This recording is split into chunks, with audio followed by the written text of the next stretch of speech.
Hi everyone, welcome to my review of Martin Scorsese's Raging Bull in 1980. Now, this is a film that I've been looking forward to reviewing. We've been doing, of course, this year I've been, I said I would watch all of, watch/rewatch all of Scorsese's films and review them all this year. And I've seen about 11 out of the 20 plus films, so I'm on track in some sense. But yes, I watched this in March earlier this year, rewatched it, and you know what, I just watched it again tonight because I love it so much. Raging Bull, here's the Blu-ray, and I actually added my inside kind of artwork just because I love the film so much.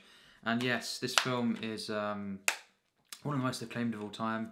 Scorsese is one of my favourite directors. He's in my top 10. And this is probably his critically most acclaimed film. You could say, along with Taxi Driver.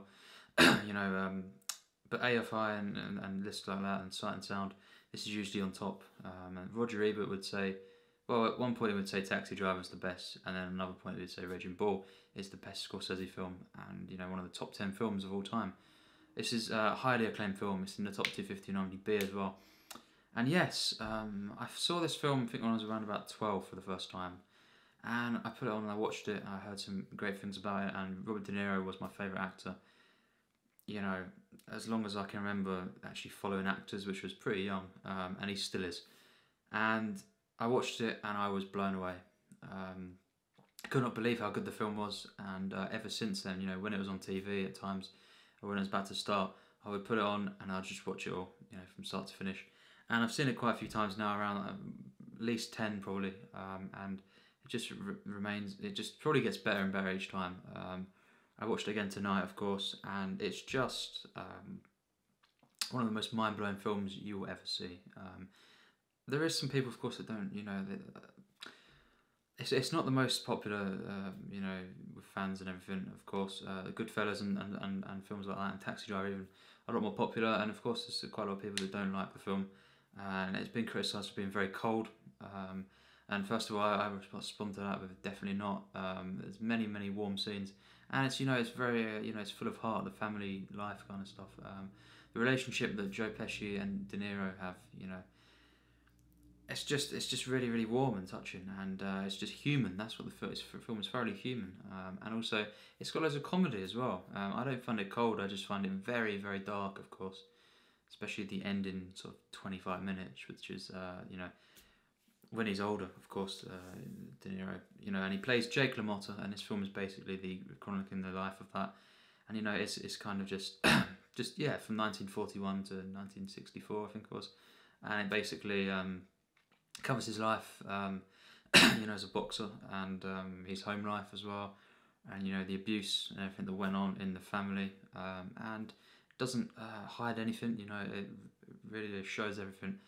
And I'm not going to talk obviously about the actual real life events and everything. This is just a cinema, and as a piece of cinema, it's one of the most perfect films I've ever seen. One of the finest for sure. And over the years, I've still not concluded what I prefer and what I think. Well, I think actually now I can say what I think is better. I kind of have for this year, and out of the three, Taxi Driver, Raging Bull, Goodfellas, that is, and I think I'd have to say Raging Bull is probably the finest of them three, and therefore the finest Scorsese film. I really do think, in terms of filmmaking, just the direction, the cinematography, editing, the lead performance, is the best in a Scorsese film. I think this is better performance than Taxi Driver. And just the way it, kind of portrays this tragic set of events that occurs, it's kind of Shakespearean, poetic, all these sort of things. The script is one of the best, maybe not the best script of Scorsese, that could be Taxi Driver still. But yes, I think that this is just stunning in every way. It's mind-blowing. It has the best cinematography as well for me, a Scorsese film. And the best editing. Film and Schoonmaker, of course, would work with Scorsese on the editing for most of his films. And she got her Oscar for this, of course. And, for film editing. And then De Niro, of course, won for Best Actor. One of his 2 Oscars that he's won, he deserved at least 5 for me. over his career, you know, and even the moments where there's been some great ones on the particular years. I think it's probably about 5 performances I would say for sure should have won on that occasion.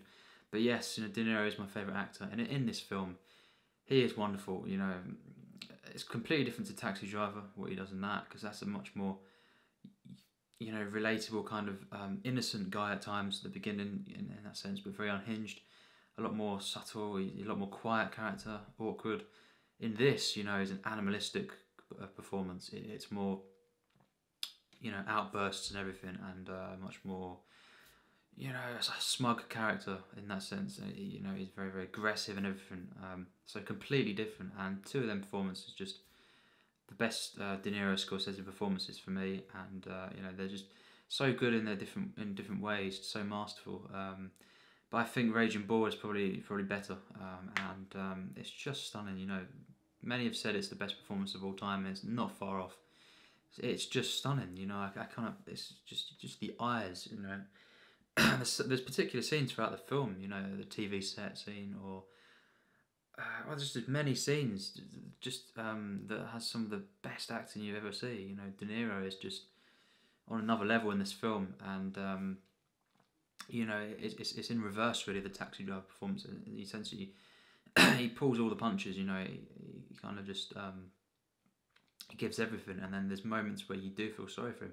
The subtlety underneath, you know, and the underlying sort of sympathy for when, you know, when he loses different things in the film, and just different things, you know, the kind of warmth as well between him and Joe Pesci's character. Of course, he plays his brother, Joey, and Joe Pesci in this film is stunning as well. I loved him in this film. I think, you know, completely different for him, because he usually plays, certainly in things like Goodfellas and Casino, characters that you really do hate for the most part. Despicable characters who kind of go around killing people and everything. In this, he's, you know, quite an innocent character at times, and you know, he's the younger brother, of course, and he's the one that kind of just tries to keep Jake LaMotta, this character, in place, and it always means well, kind of thing.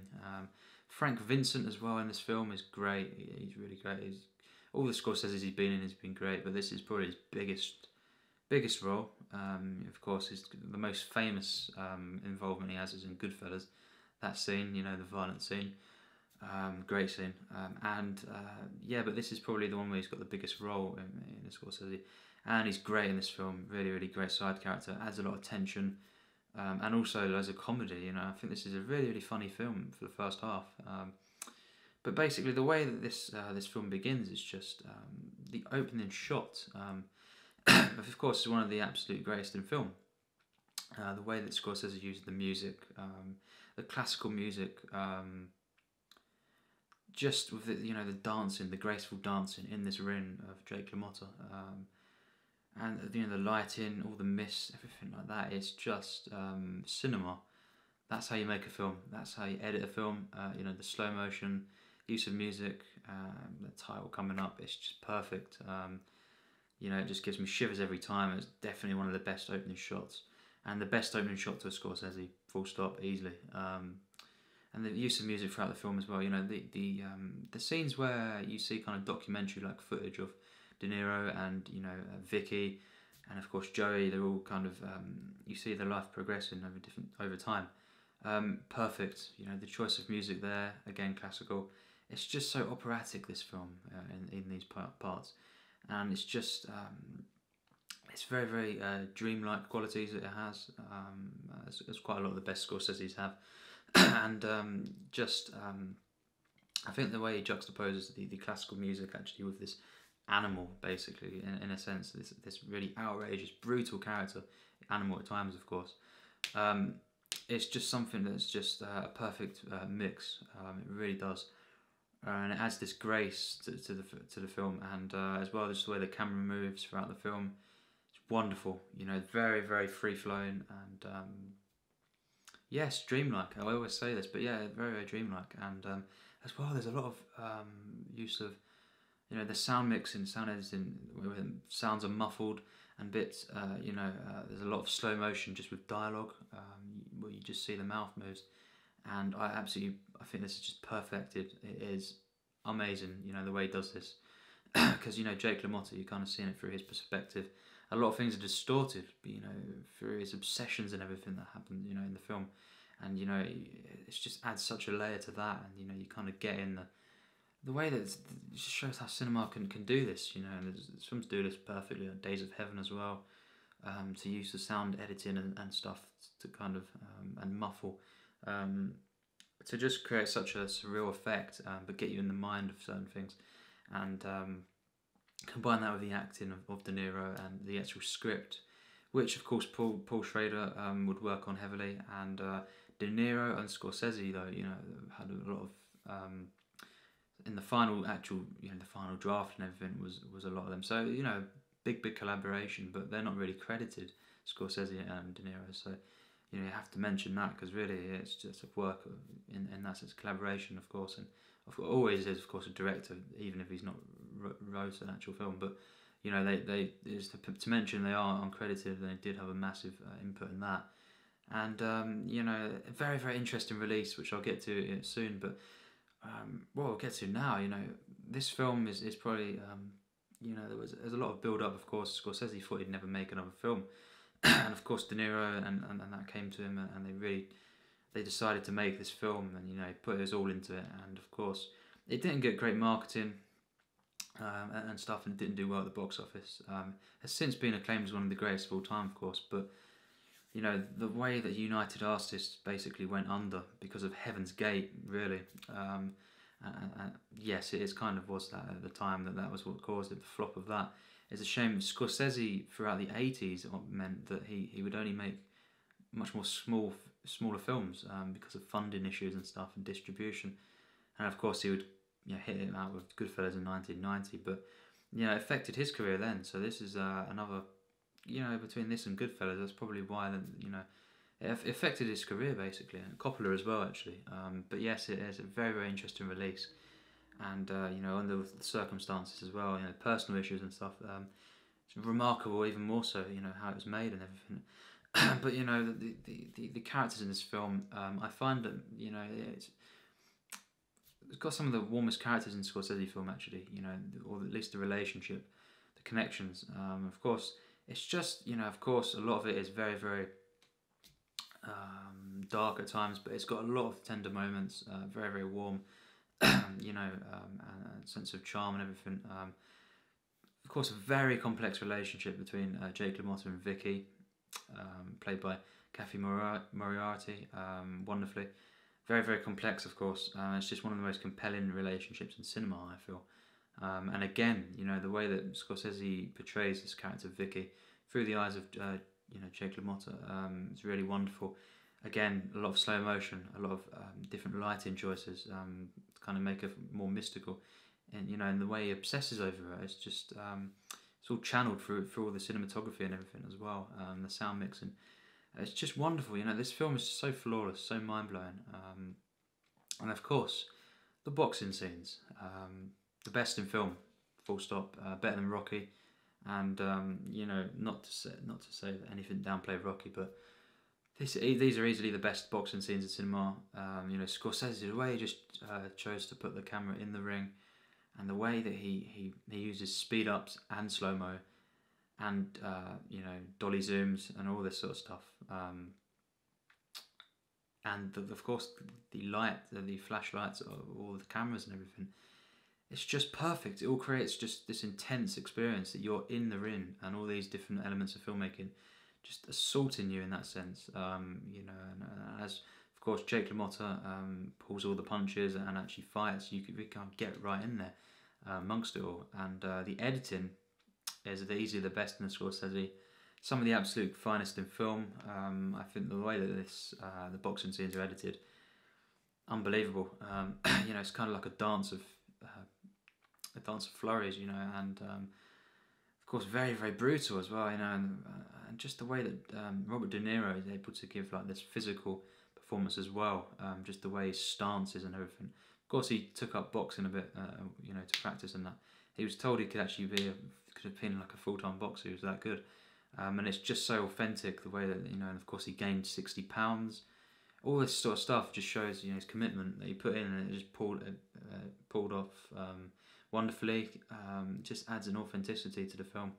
You know, it feels like it's actually happening. It's just a stunning film, and De Niro is just mind blowing as Jake LaMotta, perfection. Joe Pesci, really underrated actor overall. I think he was great, and of course he's going to be in The Irishman, which I'm really hyped for. But yes, I really loved Joe Pesci in this film. I think it's my favourite character that he plays. Really, really warm, humorous, and I just love the fact that how this film progresses. You know, it goes from chronicles, you know, it shows the rise and fall, of course, which Scorsese, you know, would quite a lot, you know, portray in it, you know, in his films. Goodfellas, of course, is the one that is the most famous. Of course, you've got films like Casino as well, and many other ones. But Raging Bull is probably the purest rise and fall that Scorsese has actually, you know, produced, you know, made. I think this is, you know, it's very, very different. Of course, it's not as energetic or anything like that as Goodfellas. It's not as, you know, the narration isn't, you know, there's no narration and stuff like that. But I feel like this is probably the most purest rise and fall that he's done, and it's the most tragic as well. You know, just the kind of the naturalism as well that he uses, and of course the documentary-like footage really just worked perfectly with the, you know, the what can only be described as cinematic rest of the film, and especially the boxing scenes in particular, the ones that are full on cinematic in that sense. You know, some of the, you know, the interior scenes, you know, the family life are more low key in the way that they're shot and everything, more naturalistic, you could say, and it's a perfect balance really. It just kind of draws you in even more, and it's just in full control of this film. You know, the direction is just masterful. This film has no flaws, but it goes way beyond that. You know, it just it's one of the absolute finest films I've ever seen. It always has been. You know, I absolutely loved it when I first saw it, and it's just unbelievable. This film, if you've not seen it, you have to see it. It's one of them films you have to see as if you're a film buff in any way. You know, it's very, very, very dark, but it's got a lot of hope in it, I feel, and it's got so much humanity throughout the whole film. That's the key. This again, it stumped me again. You know, I shot right up again in my estimations, and that Taxi Driver, Goodfellas, I won't reveal until I do the ranking because even I don't know fully. But I do feel that this is the best Scorsese probably, and his purest film. The elements of filmmaking are probably just at its peak, really, of what he ever achieved. In terms of, you know, the direction and the editing, of course, and the way that the classical music is used, it's just another level, really. It's got so many mythic qualities to the film, and it's of course very brutal. Thrilling fight scenes, you know, just so unbelievably good. The fight scenes in this film, and just everything about this film is just on another level, really, of filmmaking. You know, overall, this is an easy full mark film, and of course, I said it goes beyond perfection. We'll find out how much in a minute when I reveal my rating. But Raging Bull, Goodfellas, Taxi Driver, they're always the ones that people talk about as the best. I can't argue too much about that, you know, and it's very, very hard. This is the hardest, you know, it's the hardest three sort of films of a director that I've encountered, really, because ever since I started watching these films, you know, when I was about sort of 10, 11, I've never fully come to a decision for longer than a couple of months. Even Stanley Kubrick or Spielberg or anyone's, you know, directors like that, I've never struggled with the top three as much as I have with, you know, these three films, basically. I still don't fully know. It's just a testament, really, to how good Scorsese is. They're all very different, but they're also perfect. But I do think I give the edge to this at the moment in quality. And this is just a mythic, you know, haunting film. But it's full of hope, full of humanity, and, you know, the cinematography, the editing, the direction, the use of music is... it's just peak Scorsese, really. I think that the use of classical music is almost unmatched in cinema, actually. So many defining moments in cinema, you know, some of them come from this film. the last fight, one of the last fights, or when Jake LaMotta goes into the ring, and you have that music playing, and it's the tracking shot, another level really, just epic. And of course the scenes where he confronts Joe Pesci, something else. This is such a complex and layered film. There's so many different just moments that are so tragic, and it's portrayed in such a way, sincere, human, just in full control really in every element of filmmaking. Scorsese. I think I gave Taxi Driver 100% plus tier S, which is my highest rating that I ever give a film. And this is not, no exception. I have to give it 100% plus tier S. That's my absolute highest rating that I ever give, of course. It's my bonus tier, reserved for the magnum opuses of cinema. This is no exception. This is, on the level of Vertigo in terms of how it portrays obsession, and of course dreamlike as well, like a Vertigo. Of course, Scorsese would always take influence from Hitchcock massively, and they're both great. Scorsese really is just one of the masters. He's still, of course, proven that he makes great films now. Wolf of Wall Street, and really he's never had a low point at all. Really, I've not really seen any of the other 80s films. I have to say that. But Raging Bull is just one of the greatest in cinema. Definitely one of the best of the 80s as well. I can't, there's no denying how good this film is, and it's just, it's a contender for my favourite of the three of them. As I said, it's up and down, but it's really, for me, it's the best, I think. It's just cinematic perfection, really, nothing less. And the way it progresses, how sincere it is, such a powerful film, really just overwhelming. Many moments are really very emotional for me. Of course, a character that's not quite as likeable always as Travis Bickle, but one I feel sorry for more actually, and the things that happen to him are more powerful to me. And yes, just the way it portrays the family life and everything is just something that's so meaningful, I feel. And you've got some awe-inspiring boxing scenes, as well. Some of the best just fight scenes, full stop, and easily the best boxing scenes I've seen. And this film is just a magnum opus, as I've said. Raging Bull, contender for Scorsese's best, really is. Probably is at the moment for me. So yeah, thanks for watching. Of course, I reviewed Taxi Driver, I reviewed Raging Bull, and then one of my next ones, of course, will be Goodfellas, and this is 4K. Amazing transfer, actually, very, very, it adds to the dark tones of the film. And yes, I cannot wait to watch Goodfellas again. Seen it about 30 times nearly now, but it's one of them films. But yes, thanks for watching my review, and check out, look forward to some more Scorsese reviews as well very, very soon. Thanks for watching.